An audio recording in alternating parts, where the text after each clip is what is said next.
would like to introduce our attorney, Samantha Gentile. She is our department head for long-term care, and that's what our presentation is for this month. So, Samantha, please take it away.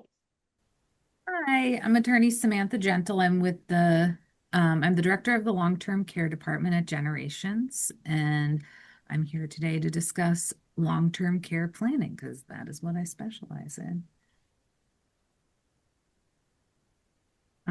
So as a reminder, this presentation is meant to be general overview, and if you need official legal advice, please seek the help of an elder law attorney. So when thinking about long-term care, where do you start? So you want to know um, some of your care options. There's lots of different options relating to both in-home care and long-term care communities. That could be, independent living, assisted living, or nursing. And it's always a good idea to develop a team around you, no matter if you have, a lot of family members or not. If you don't specialize in this for a living, it's hard to navigate. So seeking the help of an elder law attorney, an aging life care advocate, or a geriatric care manager, and a financial advisor is extremely helpful.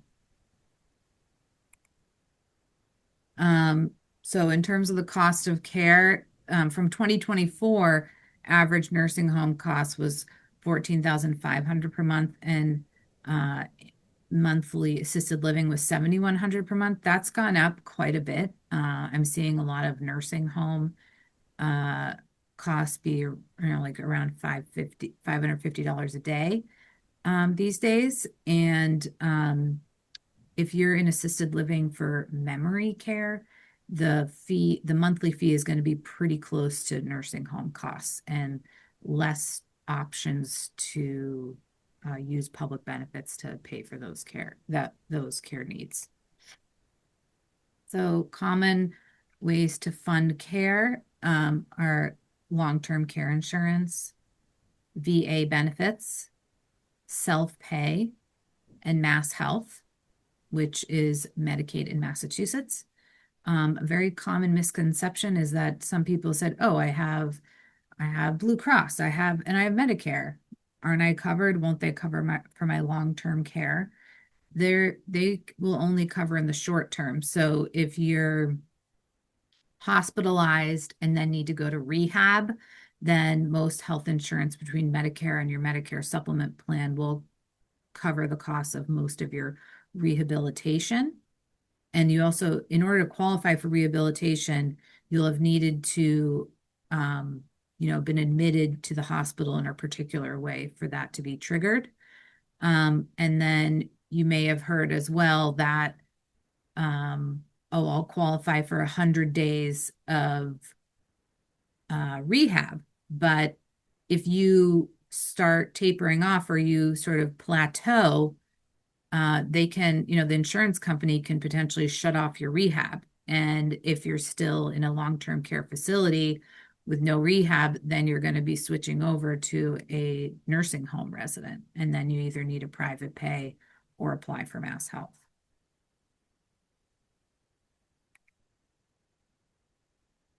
So the foundation of all long-term care planning is absolutely your estate plan documents. Um, in a crisis, the priority I always, before anybody does a will or a trust, if you're cost conscious and you're doing things piecemeal, which is not recommended, but if that's what's needed, durable power of attorney, healthcare proxy, living will, and HIPAA release, those are all documents that are used while you're alive, and are super important. And then also it's a good idea to have a will and potentially a trust.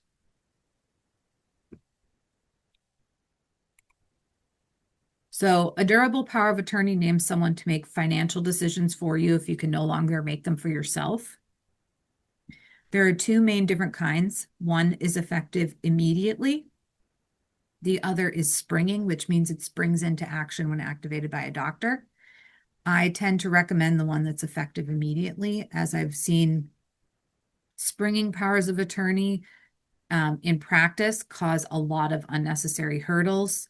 There could be a situation, one where, an elder does have capacity still, but they're very weak and frail and can't go to the bank, can't make calls any longer, and would really be useful for their power of attorney to be used, but it can't be used until a doctor activates it. I've also dealt with situations where it's very difficult to get a doctor to activate it. I'm dealing with a case right now where doctors are being really inconsistent about whether or not they think this individual has capacity. And so there's a lot of bills that are getting missed, and we're missing out on protecting assets. So, it's certainly a comfort level thing. So if, as long as you truly trust the person you're naming in your durable power of attorney, that they wouldn't take advantage of you, it's usually better to have one effective immediately. This person can have access to your financial information, help you pay bills, move your money around, sign contracts on your behalf. So they're going to have a lot of power. And elder law attorneys generally make the durable power of attorney authority very broad because there's a lot of asset protection measures that can be taken, particularly when planning for mass health, and you need very broad authority to make those transfers. If you don't have a durable power of attorney in place and you lose capacity to make decisions, then you're looking at what's called a conservatorship through the probate and family court. So you could think of a conservatorship as like a court-ordered power of attorney for financial decision making, and a guardianship, as you may have heard of a guardianship before, is like a court-ordered healthcare proxy for healthcare decision making if there's no healthcare proxy in place. The healthcare proxy names someone make healthcare decisions for you if you can no longer make them for yourself. Unlike the durable power of attorney, it must be activated by a doctor. It can also be deactivated. So if there's a scenario in which someone, gets knocked unconscious, well, they can't make decisions at that time. But then when they regain consciousness, then their healthcare proxy can be deactivated as well. So it's not a permanent state of being. A healthcare proxy that you get from an elder law attorney should have the extra authority to allow the healthcare agent to approve the use of antipsychotic medication. The reason why this is important is, like I said before, if there's no healthcare proxy in place, you end up with a guardian through the probate and family court. There's another scenario in which if someone has a healthcare proxy and is in need of antipsychotic medication, depending on where they're at, they may need what's called a Rogers monitor, which is a type of guardianship proceeding relating to antipsychotic medication. The whole point of having these documents is to try to avoid court intervention in your life. And so by having, for example, the free state form healthcare proxy that you might have gotten from a doctor's office or the hospital or online is going to be missing this authority. It's also super important to note that if you've done a healthcare proxy with a good elder law attorney, you want to give copies of it to all of your treating physicians, have copies if you need to go to the hospital. We also have a way through our DocuBank program to have it accessible through a card that would be in your wallet with your health insurance cards. Because if you don't have your healthcare proxy with you and then you're at the hospital and some well-intended healthcare worker says, oh, you don't have your healthcare proxy, here, sign this one. If you sign the free state form, you will have revoked the one that you did with the elder law attorney that had more protections in it. So you want to be really careful about that. The HIPAA authorization and release is also a really important document to have. So I've seen some estate planning attorneys that may not necessarily see these documents go into full effect. They'll put the HIPAA release in the healthcare proxy document itself. When that happens, that means the HIPAA is not useful until the healthcare proxy is activated. A lot of elder law attorneys will do it as a separate freestanding document. The reason being is as you advance in age, there may be a time where, of course, you still have full capacity. you're still making your own decisions, but maybe you're having a loved one or a care manager come with you to appointments, set up follow-up meetings, help you with medication management, help you speak with a specialist. And so anybody you put on the HIPAA release can have access to your medical information and can communicate with your doctors, but they cannot make decisions. So it's a very helpful document to have as you age if you're starting to need some assistance, but still completely in control of, yourself and your decisions.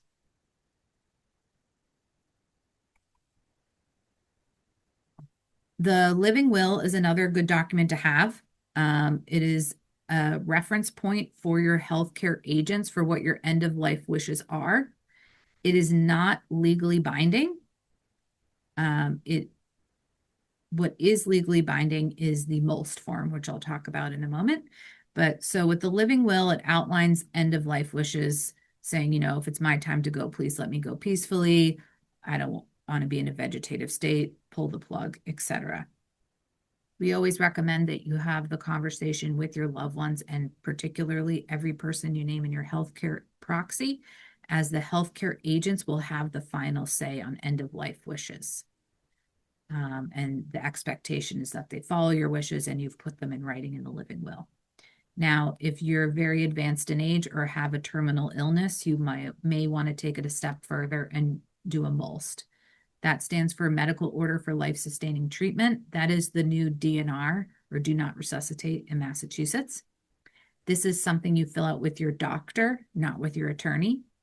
And if you do fill this out with your doctor and you both sign it, they're supposed to give it to you on pink paper, and then you're supposed to keep it on your fridge. And then if EMTs are called to the home, they are trained to look at the fridge to see if someone has a MOLST, and then they're legally bound to follow what it says.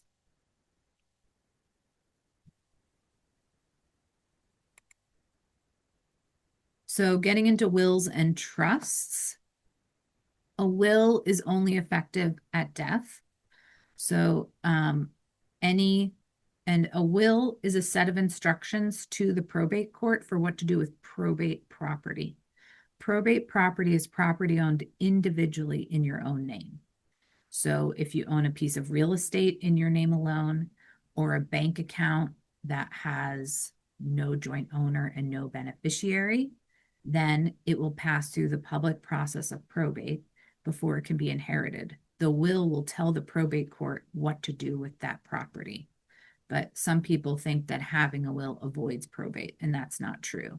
It just directs the probate court for what to do with your probate property, and then all that property becomes public record.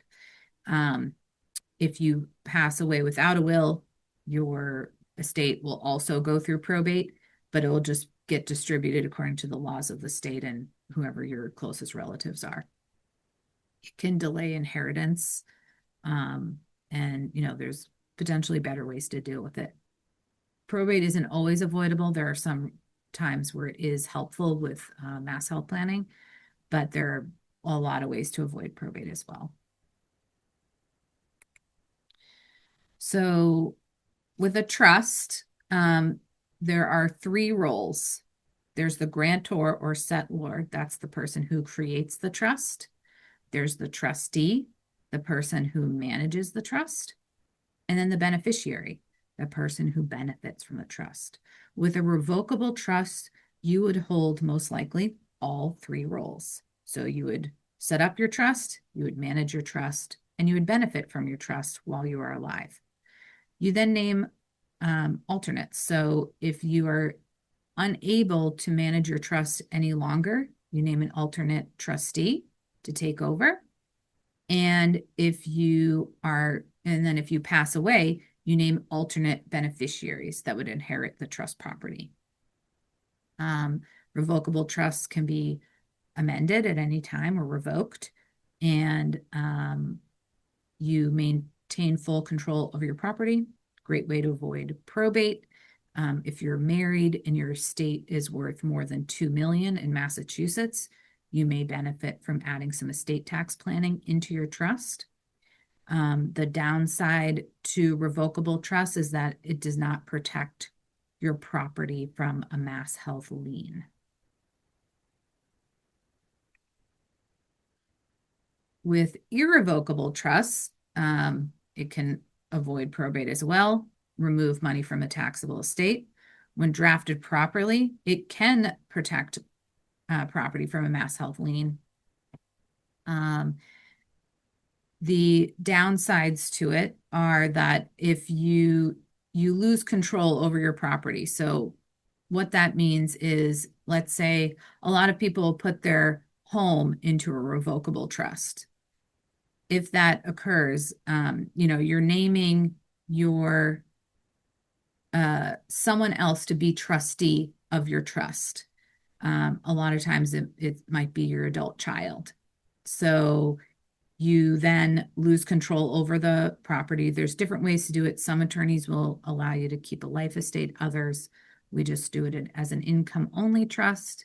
And then you sign a use and occupancy agreement to make sure you can still live in your home and maintain it while it's owned by the trust. If you wanted to downsize, your trustee can sell your home and purchase a new home for you without restarting the 5-year clock. So when funding one of these trusts, you want to make sure, if we're doing it for mass health planning purposes, it needs to be done before the 5-year look back period. So that means that on the date you want mass health to pay for your care in a nursing home, it's the 5 years before that. So in order for these trusts to work properly, you need to fund it more than 5 years before you need mass health to pay for your nursing home care. Another type of irrevocable trust is an irrevocable life insurance trust, or ILIT. That can remove a life insurance policy from your taxable estate. So how can care be made affordable? You want to think about how you plan to pay for your home care and nursing home care, and how you can plan for mass health coverage while you're in a crisis. So there's a lot of confusion between Medicare and Medicaid. So Medicare and Medicaid, there are two federal programs.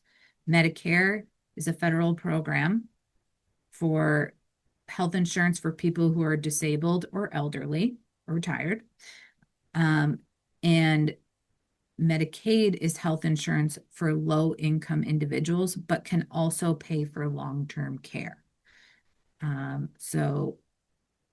And Medicaid is administered by state agencies, and that state agency in Massachusetts is Mass Health. So Mass Health is Medicaid, separate from Medicare, but you can have both Mass Health and Medicare at the same time.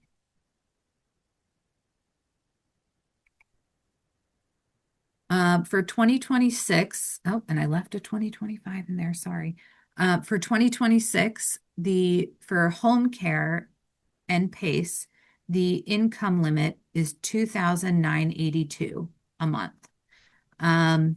For the Mass Health Frail Elder Waiver Program, you can still receive home care services if you're over income, but you may need to pay a very large 6-month deductible, depending on how much you're over. For the PACE program, if you're in the community, you can be over income and pay a monthly fee to the PACE program. However, if you're hoping to have PACE cover your assisted living, then it's a very hard line rule that you have to be under the income limit.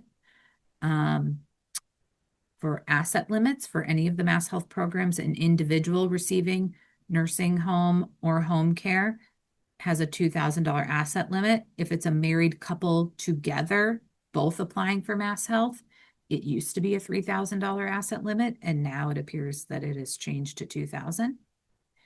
If you're in a situation where you're a married couple, one spouse is receiving care called the institutional spouse, and the other spouse is at home and healthy, they will have a spousal asset limit of $162,660. And then the maximum home equity limit allowed is 1,130,000.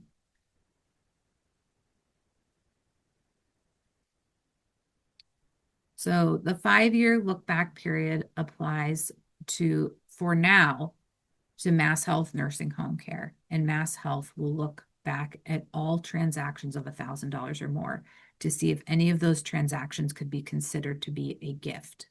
So I hear a lot of things about what people think are gifts and don't think are gifts. But if you give someone a car and they don't buy it from you, that is a gift. If you give someone a house and they don't buy it from you, that is a gift. And if you give them $1,000 or more, also a gift.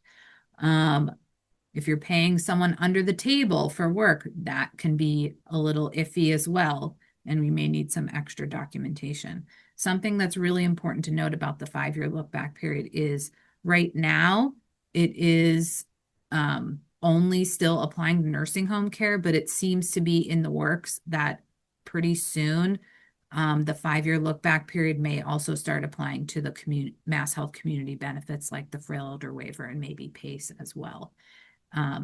PACE just implemented that spousal asset limit as of January 15th of last month. Before there was no spousal asset limit. So they're really tight, with all these federal cuts, they're really tightening up Mass Health quite a bit.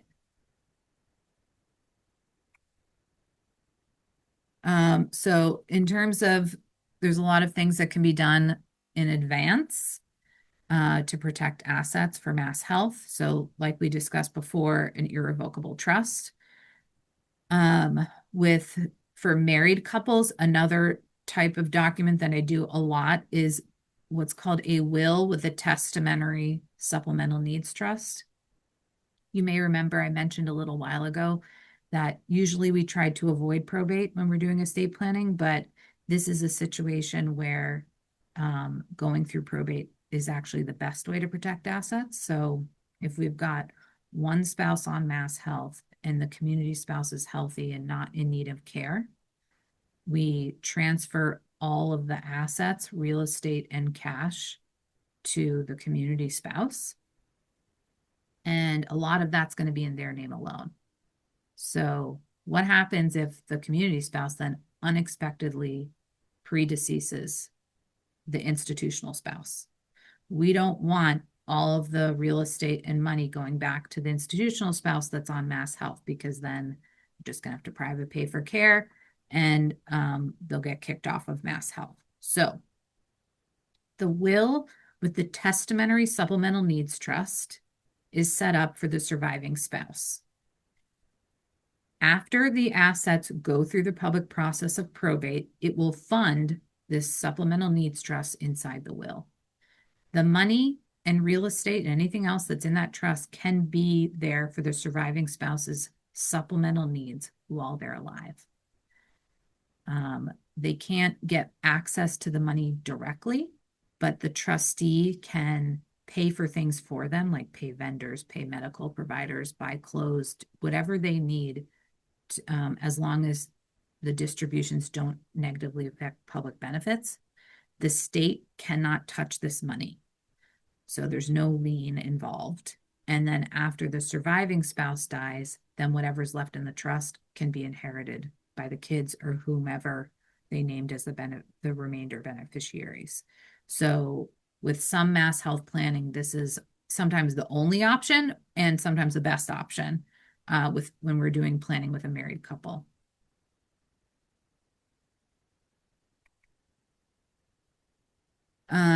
So there's some last minute asset protection measures and some of these can be done in advance as well. A prepaid irrevocable funeral contract is something that you can do as a spend down that is permissible for Mass Health, but you need to make sure that the contract is irrevocable and does not include line items for flowers or food. Sam, we have a quick question if I may interrupt. Happy. Thanks. Where can more detailed specific info about Mass Health community long-term care programs and benefits be found? We'll definitely take a look at our ebook. We have a breakdown there. Um, if you email me, I have like a chart. It's a little outdated, but has a listing of all the different public benefits that I can share. Um, so with funeral contracts, to be clear, the funeral contract is done with a funeral home. So you just go to a funeral home of your choosing. Most funeral homes are aware of what needs to happen with a funeral contract if you're planning for mass health. Mainly, they need to be irrevocable and not include line items for flowers or food. Um, then separately, each spouse is allowed to have a $1,500 burial account. This is not done with the funeral home. This is done at a bank. These can be kind of hit or miss. Some banks do them, some don't. Some make you jump through all these hoops, some don't. So it's only $1,500. So if the bank is giving you a problem, I wouldn't work too hard on it. It's not worth it. But if your bank makes it easy, usually the power of attorney is setting up the account for their loved one, and you basically deposit the $1,500 in there and it just stays there. You don't add to it and you don't take out of it. And as long as it's set up properly with clear guidance from an elder law attorney and you don't touch it, then it's not counted towards that person's $2,000 asset limit.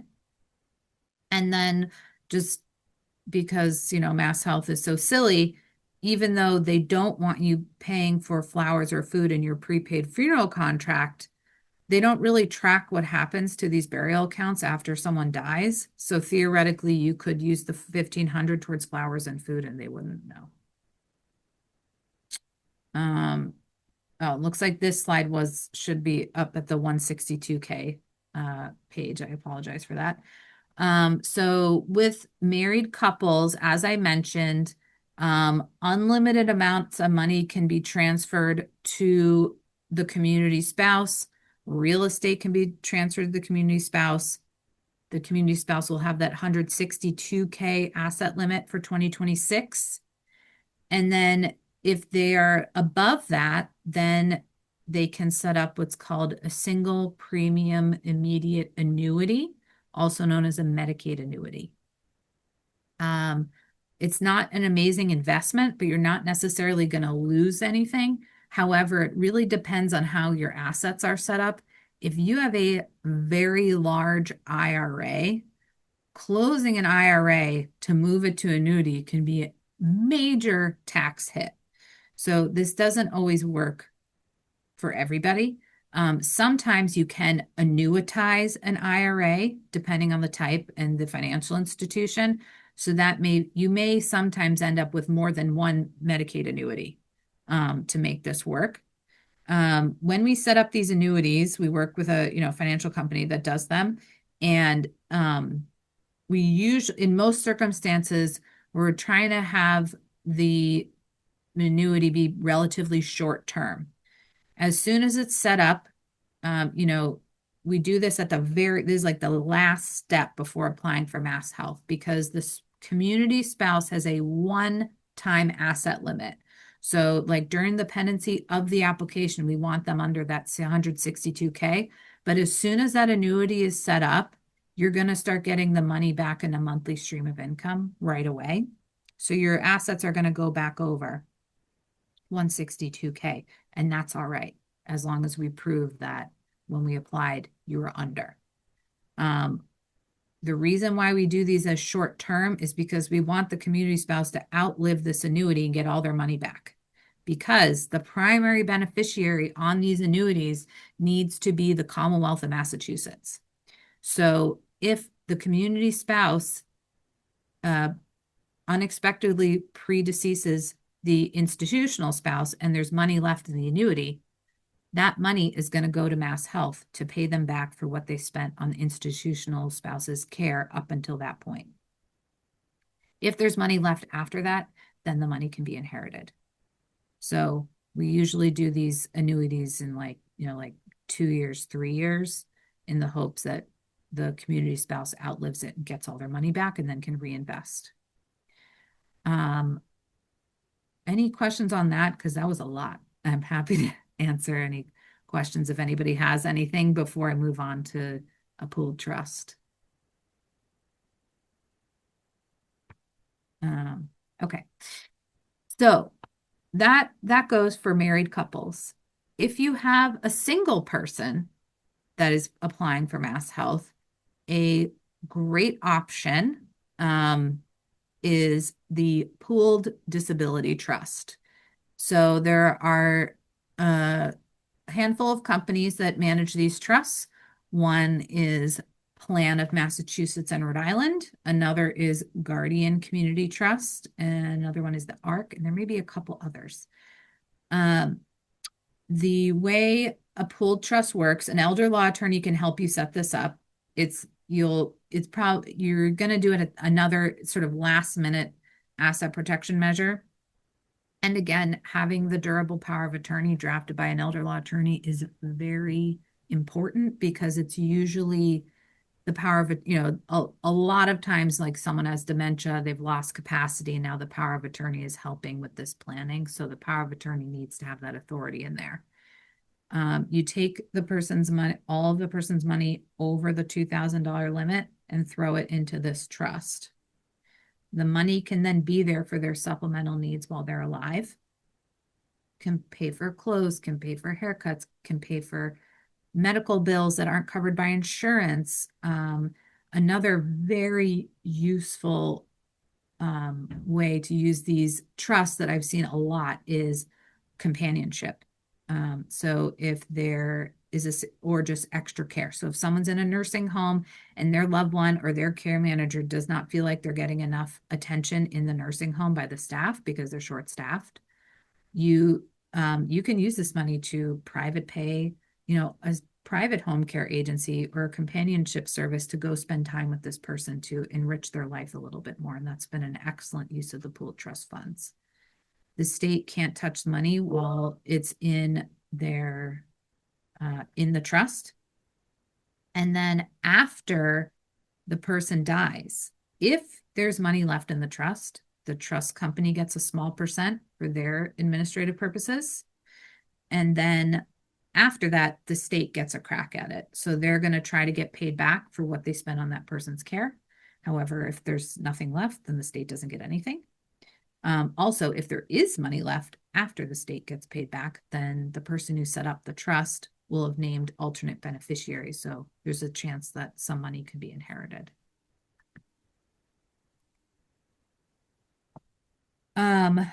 Some other last minute asset protection measures is the caretaker child transfer of the house. This has to be handled very carefully and only works in limited circumstances. But so the first thing is caretaker child has to be the child of the owner of the home. Cannot be a niece, cannot be a grandchild, cannot be a friend. Has to be a biological child. Probably an adopted child would work okay too. I haven't had an opportunity to work that one yet. Because and then the rules are the child has to have lived with the elder for more than 2 years. So, and it needs to have been their primary and permanent address. So it can't be that, oh, I have my own apartment, but I'm with my mom every day and I sleep over there a lot. The permanent address needs to be the same as the elder's address.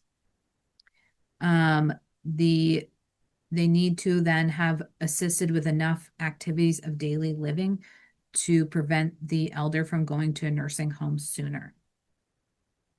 We need a ton of records for this. We get the child's birth certificate to prove that it is, in fact, the child. We get a letter from the doctor outlining the level of care that the child is provided for the elder.